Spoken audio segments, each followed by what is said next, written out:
what's up guys? What is going on? Welcome back to Kitchen Tonic. Welcome back to Vidmas. Welcome back to our brand new video on this channel. And the video we're gonna start off here is gonna be a nice, lovely tasting black cake, guys. Rum black cake, as we know it in the Caribbean. And I'm gonna go ahead and start off with the ingredients here. Over here I have 2 tablespoons of dark rum that we're going to be using to brush the top of this cake after it's finished baking. Over here I have 3 tablespoons of dark brown sugar that we're going to be burning. Initially I was going to use some browning in order to get this cake to its brown or black color, but we're going to do this the old-fashioned way here today, guys. So we're going to be browning this sugar and you guys will see exactly how we're going to be doing that. Over here I have half a teaspoon of orange zest or orange flavoring. I also have half a teaspoon of baking powder, which is totally optional. Half a teaspoon of cinnamon powder. Half a teaspoon of clove powder or ground clove. And half a teaspoon of nutmeg.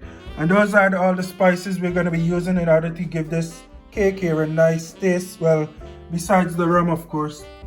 Over here we're going to be using 4 eggs. And over here I have my lovely looking rum fruit. Well, depends on the perspective, of course, but these are my fruits that I went ahead and soaked. And here I have 4 cups of that fruits that I soaked. Over here I have 1 1/3 cup of flour that we're going to be using as well as 1 cup of granulated sugar and 1 cup of butter that we're going to go ahead and cream together.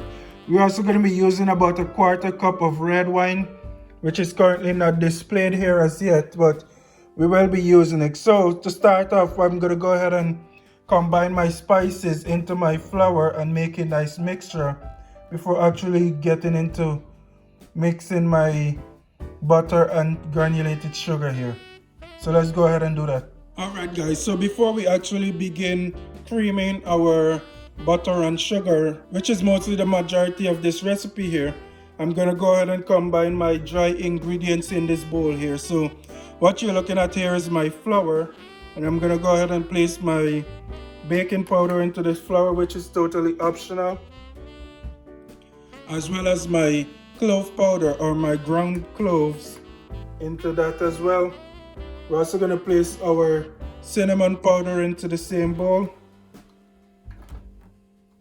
And last and least for now with the dry ingredients is our nutmeg or ground nutmeg, and I'm gonna go ahead and use this fork here to just give everything a nice mix. You don't need to be any kind of fancy mixing or anything. You can even go ahead and use your hands if you so choose.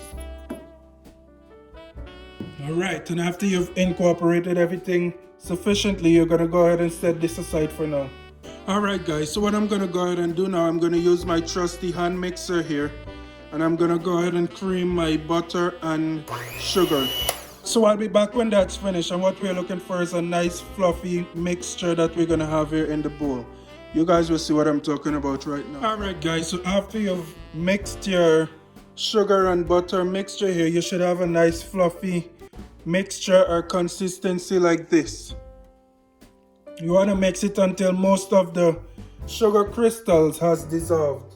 Alright, and after you've done that, we're going to go ahead and now add our eggs into our sugar and butter mixture here one at a time. And then you're going to be mixing them obviously after you add each one to make sure that everything gets nice and distributed and incorporated really well.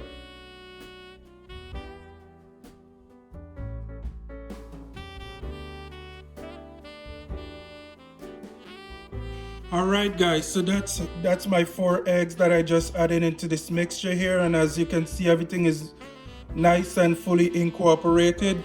And what we're gonna do now, I'm gonna go ahead and add my fruits into my container here. We're gonna add them in portions. We're gonna add about 1 cup at a time, and then we're just gonna mix them and make sure that they're well distributed once again.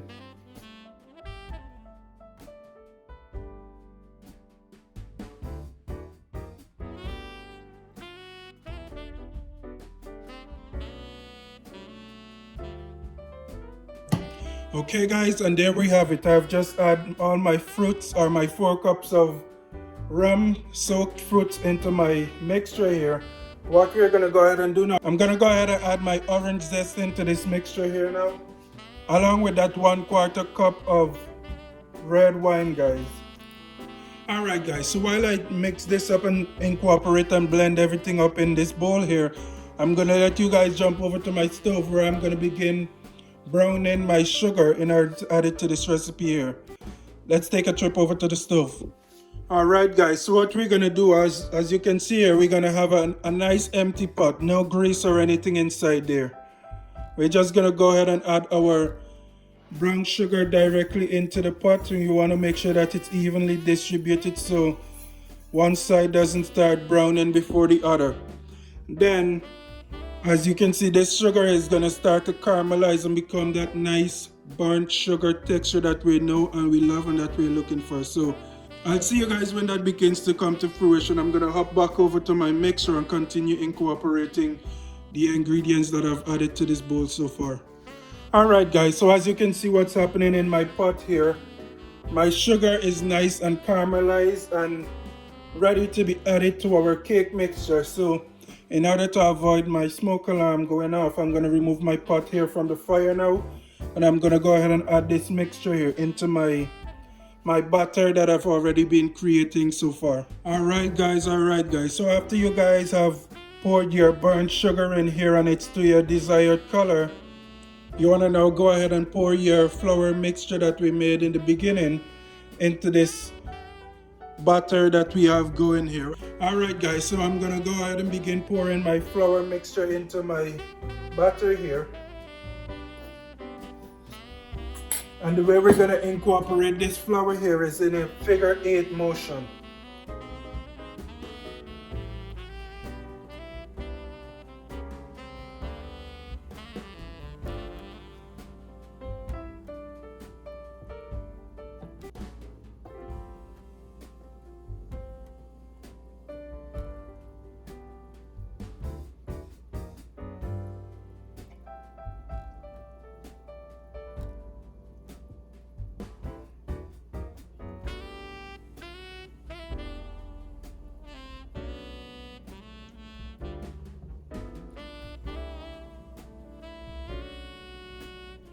Alright, I'm going to go ahead and continue adding the rest of my flour, and we're going to continue with this figure 8 motion that we have going here. I just turned my stove on. I have it preheating at 300 degrees Fahrenheit in order to get it ready to go ahead and bake this cake here, guys.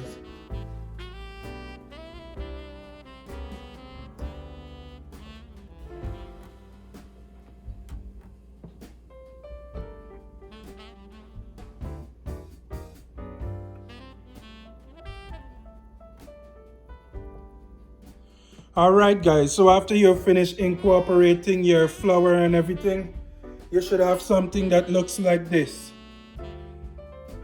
Don't worry about the lumps that you see in there, it's the fruits that we added, our rum fruits. And yeah guys, this is what you should have, nice lovely smelling rum cake or black cake. I also took the liberty of going ahead and greasing my baking pan here, and right now I'm going to go ahead and transfer my cake into my baking pan here as my oven is already set to go.